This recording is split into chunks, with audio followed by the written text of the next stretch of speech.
gallois de Fougères, donc le personnage qui a été tué à la bataille d'Azincourt en 1415, considéré comme étant le premier gendarme de l'histoire mort en service. Donc, dans le but de notre constitution, nous réalisons donc un campement militaire complet qui s'articule autour d'une prévôtale, donc au service justement du prévôt des maréchaux, qui était le terme pour désigner les premiers gendarmes.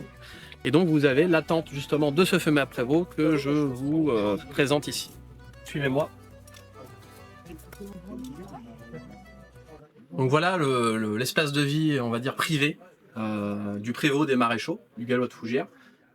Donc tout le matériel nécessaire pour la vie de camp, puisque nous reconstituons de la vie quotidienne. Donc vous voyez ici donc un couchage, hein, un lit qui correspond au statut social du personnage reconstitué, qui est un petit écuyer mais néanmoins assez fortuné. Un coffre qui sert de rangement ici pour tout ce qui est vêtements, etc. et qui est ni plus ni moins qu'une malle.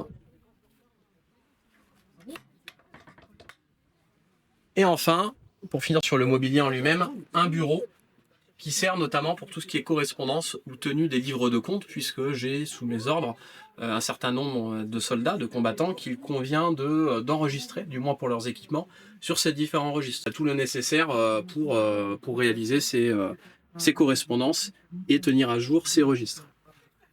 On a ensuite du matériel ici donc de guerre, puisque nous sommes un camp militaire.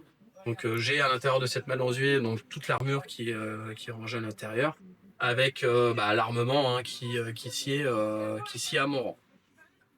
Voilà. Alors ensuite on a évidemment quelques tapis pour s'isoler du sol, hein, là où les gens du peuple, ou en tout cas les soldats les moins fortunés, privilégieront peut-être de la paille.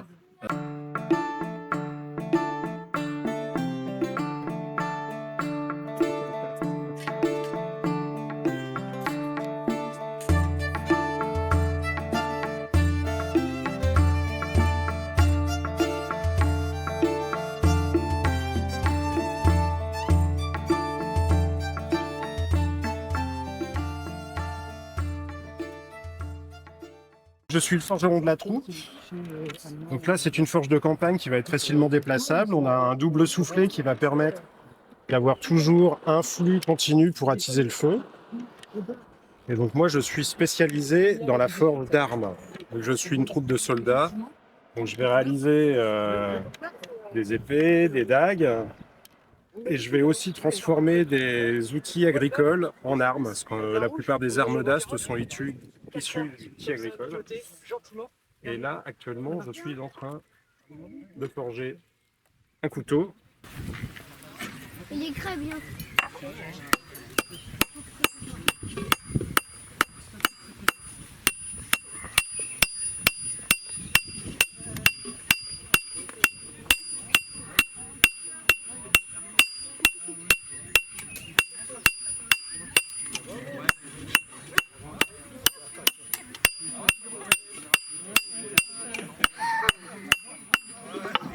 Donc on commence par ébaucher la forme de la lame, après on va abattre les tranchants jusqu'à arriver à la forme définitive qui sera après trempée et polie.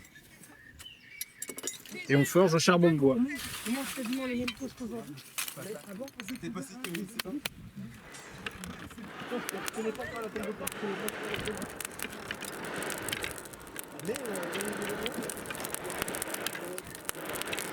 Ils sont gentiment dans le coquemar. Le coquemar, c'est une cookéo du Moyen-Âge. Vous avez votre blanc, vous l'avez.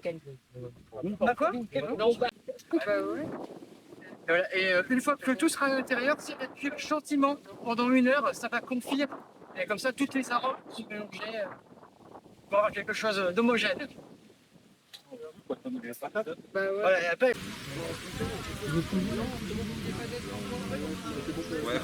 Donc là du coup je suis en train de fabriquer, je vais fabriquer des bougies donc avec de la cire d'abeille. Donc c'est la matière que vous trouvez ici qui est déposée dans une céramique qu'on appelle une abîme. Donc c'est une reproduction exacte de Saint-Omer de la fin du XIVe siècle. Donc quand la cire va être fondue, du coup ça va être liquide comme de l'eau et je vais tremper des ficelles à l'intérieur pour obtenir les bougies, tout simplement.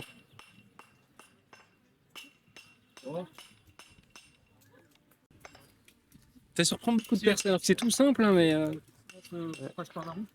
ça commence un peu à fondre.